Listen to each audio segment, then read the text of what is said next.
지금까지 뉴저지 초대교회에서 왕성하게 사역하시다가 한국 컴패션으로 하나님의 부르심을 받아 떠나는 우리 박형원 목사님을 인터뷰하도록 하겠습니다. 목사님 가족이 굉장히 많으신데요. 가족들 우리 사모님 좀 소개해 주시면 감사하겠습니다. 네, 제 아내 한 명이고요. 아이가 6입니다. 3남 3녀에 네. 지금 큰애 아들은 결혼해서 아이가 2입니다. 32살부터 막내는 14살 입니다. 목사님 그러면은 벌써 할아버지시네요? 네. 손주가 몇 명이에요? 그럼 2명? 2입니다. 2명. 그러면 막내가 지금 몇 살이죠? 막내가 14살이고요. 지금 고등학교 2학년 됩니다. 목사님 그러면 이제 사역지를 한국으로 옮기시면 네. 그 막내 막내는 이제 아직도 14살인데 그럼 어떻게 같이 가시나요? 어떻게 되나요? 같이 갈 생각도 했고 또 그랬는데 저희 큰딸이 지금 30인데 네. 자기가 맡아서 아이는 학교 보내고 할 테니까 엄마 아빠 사역지로 떠나라고 해서 거기서 힘을 얻어서 가게 되었습니다. 야, 그러면 이제 모든 가족들은 미국에 남고 목사님하고 사모님만 한국으로 가시는 거네요? 그렇습니다. 야, 목사님 그 목회 이력이 굉장히 사실은 독특하거든요. 본인이 아마 모르실 수도 있겠지만 목사님 같은 경우는 이민 자체를 먼저 남미 2나라 그리고 미국에서 이민을 오셨고, 그러니까 이민자로서는 그거보다 더 많이 하실 수는 없을 것 같고요. 또 한편으로는 이제 담임 목사도 사실은 한어권 교회에서 중부에 있는 교회에서 한번, 또 우리 서부에서도 한번, 또 동부에서도 한번 하셨고, 심지어는 영어권 목회도 하셨고 한어권 목회도 하셨는데, 자, 그렇다면 아마 목사님보다 이 한인교회, 이민교회를 많이 본 분들이 없을 것 같은데요. 목사님 혹시 우리 이민교회 좀 조언이나 좀 우리 이민교회가 나아갈 길에 대해서 한번 말씀해 주시면 어떨까요? 이민자들의 삶을 보면 어떻게 보면 굉장히 고통의 삶이라 할 수도 있고 외로운 삶이라 할 수도 있고 아픔의 삶이라 할 수도 있고 여러 가지 이민자들이 겪은 삶의 참 이런 과정을 통해서 교회에서 이민자들이 바라는 것이 무엇인가. 제가 존경하는 김계영 목사님이라고 김계영 네. 목사님께서 이런 말씀하셨어요. 이민교회는 거저 사랑이야. 거저 사랑이야. 거저 사랑이야. 예. 네, 사랑을 모두 원하는 것 같아요. 사랑 결핍증에 걸려서 그러다 보니까 좀 험한 행동도 할 때가 있고 네. 또 자기 아픔 때문에 다른 사람까지 아프게 할 때도 있고 또 그런가 하면 목회자의 작은 사랑을 통해서 큰 감동을 받는 사람들도 있고 하면서 이민 목회가 힘들다고는 하지만 또 거기에 따르는 보람도 있는 것 같아요. 예, 목사님, 우리가 이민교회들은 다 이제 다음 세대에 대한 화두가 있지 않습니까? 사실 1세대 목회자들, 또 2세대 목회자들, 또 우리 1세 어르신들과 또 2세, 3세, 이제 앞으로 4세까지 나오는데 그 갈등의 구조를 어떻게 하면 우리가 좀 극복할 수 있을까요? 뭐 세대 차이의 갈등은 항상 있을 것인데 특히 교회 안에서의 세대의 갈등은 제가 볼 때는 참 이게 거기에 대한 특별한 하나의 포뮬라가 있는 건 아니고 네.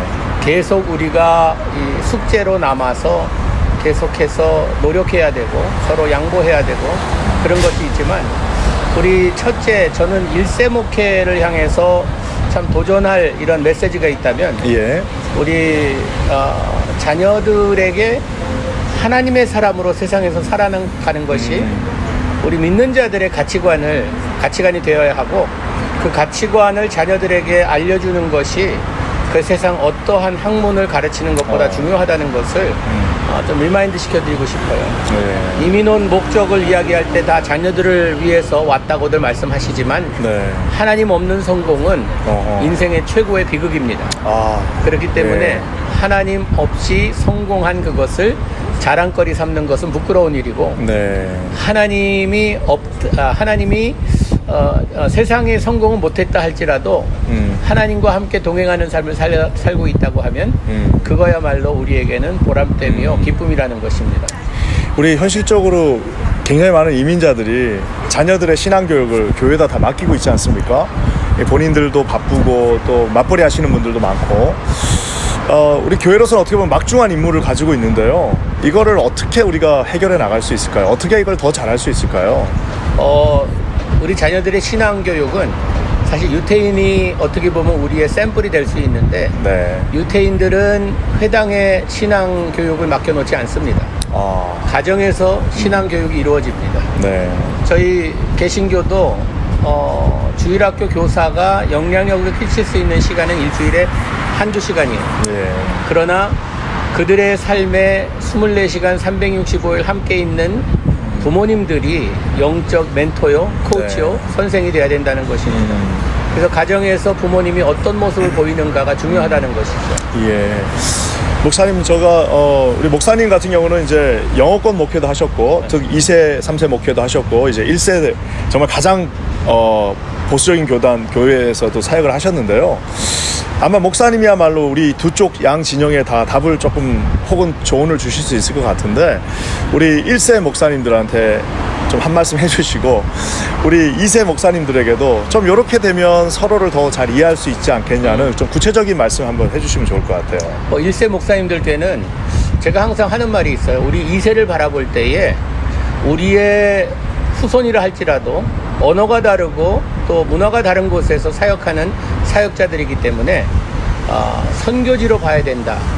그리고 2세 목회자를 선교사로 보는 것이 그래야 많은 것이 소화가 되고 이해가 될 것 같아요. 예. 그리고 2세 목회자들은 목회라는 것은 우리가 소명과 사명이 확실치 않은 가운데 하나의 잡으로 생각한다고 하면 네. 힘들면 그만둡니다. 포기합니다. 그리고 목사님들이 네, 거기에 대한 내가 혜택을 먼저 생각하는 이것이 어떻게 보면 사명보다는 잡으로 생각한다는 이런 모습이 많은 것 같아요. 네. 이 세들 가운데 참 하나님의 부르심에 응답하여서 나섰다고 하지만 세상적인 것에 너무 집착해서 항상 그런 말들이 있잖아요. 2세 목회자들은 딱 이제 청빙 받으면 먼저 패키지를 묻는다고. 예. 네, 내가 먹고 살 일을 걱정할 것을 먼저 내세우는 이것은 좀 어떻게 보면은 하나님의 일꾼으로 부름받은 자에게 있어서는 좀 보기에 네. 좋지 않은 이런 모습이 되겠다 해서 저는 예. 2세 목회자들에게 항상 강조하는 것이 그들의 확실한 소명과 그리고 헌신과 희생이 따름이 없이는 모든 것 다 누리며 혜택만 누리려고 할 때에는 목회 성공할 수 없다라는 걸 네. 강조합니다. 목사님, 그러면 이제 거의 대다수의 모든 한인교회가 한 교회 안에 영어 목회와 한어권 목회가 같이 있지 않습니까? 이게 이제 사실 잘 안 돼도 문제지만 또 잘 돼도 사실은 언젠가는 여러 가지 문제들이 나오는데요. 이 두 교회가 어떻게 보면 같은 교회지만 다른 랭귀지를 쓰는 이 두 컨그레이션이 어떻게 하면 함께 갈 수 있을까요? 아니면 언젠가는 헤어지는 게 답인가요? 제가 볼 땐 모든 모델이 다 있어야 될 것 같아요.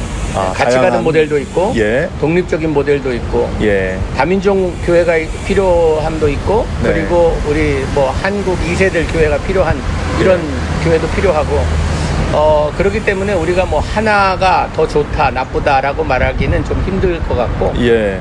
한 지붕 아래 같이 공존하기 위해서는 서로의 이 희생과 헌신이 필요한데 한쪽에서만 희생을 요구하고 또 한쪽에서만 헌신해야 되는 것을 계속 요구할 때는 네. 이 불공평 때문에 아무래도 마찰이 생길 수 있죠. 서로 배려하고 그렇죠. 서로를 위해줘야 되겠네요. 예. 근데 이 문화 차이라는 게 그런 것 같아요. 쉽지가 않습니다. 예, 문화 차이라는 게 예. 사실 2세들이 자기들의 배려라 생각하는 것이 1세들에게는 배려가 아니 될 수가 있고 1세들이 우리는 이렇게 해줬는데 2세들은 자기들이 느끼기에는 그것은 당연한 일이고 배려고 희생이라고 생각하지 않을 수가 있기 때문에 네. 그 스티브 챕맨의 그 Five Love Language 그 5가지 사랑의 예. 언어 이야기할 때 보면 예. 아무리 우리가 사랑을 표현했다고 할지라도 받는 사람이 그 사랑으로 느끼지 못한다면 네. 사랑이 될 수 없는 것처럼 예. 우리 다음 세대도 그렇고 1세도 그렇고 그래서 서로를 알아갈 필요가 있는 것 같아요. 내가 여기 익숙하다고 해서 그것이 다른 사람도 익숙한 것이 아닐 수 있기 때문에 이게 우리 어떻게 보면 이민교회의 독특한 네. 그런 특성인 것 같아요. 그렇네요. 예. 목사님, 그러면 이제 목사님 같은 경우는 이제 완전히 사역을 바꾸시는 거잖아요. 네. 미국에서의 어떤 전통적인 교회 인스티튜션 안에 있으시다가 이제는 대륙을 넘어서 이제 한국으로 다시 돌아가시고 어떻게 보면 역이민이 되시는 거고 또 거기다가 이제 컴패션이라고 하는 특별한 사역으로 가시는데 좀 컴패션에 대해서도 혹은 그 이제 앞으로 하실 사역에 대해서도 좀 얘기해 주시고 그리고 어떤 포부를 어떤 다짐으로 가시는지도 한번 얘기해 주시면 감사하겠습니다. 네. 제가 교회 목회는 지금 한 34년을 했고요. 오래 많이 하셨네요. 네, 그래서 제가 항상 은퇴하고 나서 어떤 일을 할까라는 그런 생각을 좀 하면서 은퇴하고 나서 무슨 일이 보람될까? 근데 은퇴하고 나서 내가 보람된 일을 생각했더니 너무 늦을 것 같아요. 오케이. 네, 세상에 보면 과부와 고아를 불쌍히 여기라고 말씀하셨는데 이 세상에 보면 참 어려운 아이들이 많은 것 같아요. 한국을 봐도 지금 미혼모 아이들이 1년에 5천 명씩 나오고 또 세계적으로 볼 때에 굶주린 아이들, 공부 못하는 아이들이 너무나 많고 그래서 그런 아이들과 함께 좀 비교되면서 사역을 하고 싶어서 그래서 아내하고 결혼하기 전에 우리 언젠가는 참 이런 불쌍한 아이들을 위해서 우리의 인생을 한번 투자해보자라는 이야기를 나눴기 때문에 아내와 약속한 것도 지키고 또 이게 보람될 것 같다는 생각 때문에 과감하게 교회 목회 내려놓고 이제 기관으로 들어가서 어린아이들과 함께 지낼 것 같습니다. 이게 뭐 같은 지역교회 목사로서 목사님이 가신다고 그러니까 굉장히 섭섭하고 또 우리 목사님께서 이 뉴욕 뉴저지 어떻게 보면 좀 이렇게 각박하기도 하고 또 굉장히 처절한 이 지역에서 그래도 아주 이렇게 재밌게 또 유머러스하게 우리 모두 목회자들도 섬겨주시고 하셨는데 목사님의 그 휴머러스한 그 유머가 굉장히 그리울 것 같은데요.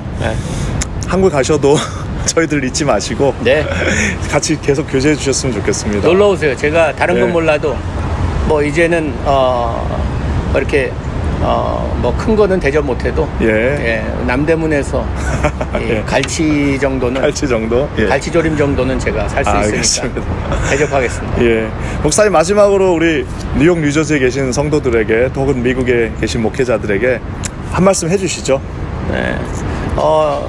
저는 아무래도 미국에서 뭐 이민자로서 제가 산지 지금 거의 50년이 다 됐는데 이민교회에 대한 애착은 계속 내 마음에 남아있고 또 하나님께서 마지막 때에 참 교회를 통해서 이루려는 꿈을 믿기 때문에 응원하고 또 기도하겠습니다. 여러분 힘내시고 교회 우리가 부름받은 것은 교회의 목적은 영혼 구원을 위한 것이니 다른 것에 신경 쓰지 마시고 그 일에만 열중하시는 우리 모든 교회 되기를 축복합니다. 네, 감사합니다. 우리 지금까지 뉴저지 초대교회에서 이야기 사역하시다가 이제 곧 한국 컴패션에서 사역하게 되실 우리 박형원 목사님과 좋은 시간 나눴습니다. 목사님 가시는 걸음 위에 또 우리 사모님과 우리 귀한 6분의 자녀들 위해 하나님의 은총이 함께 하시기를 간절히 기도합니다. 여러분 감사합니다.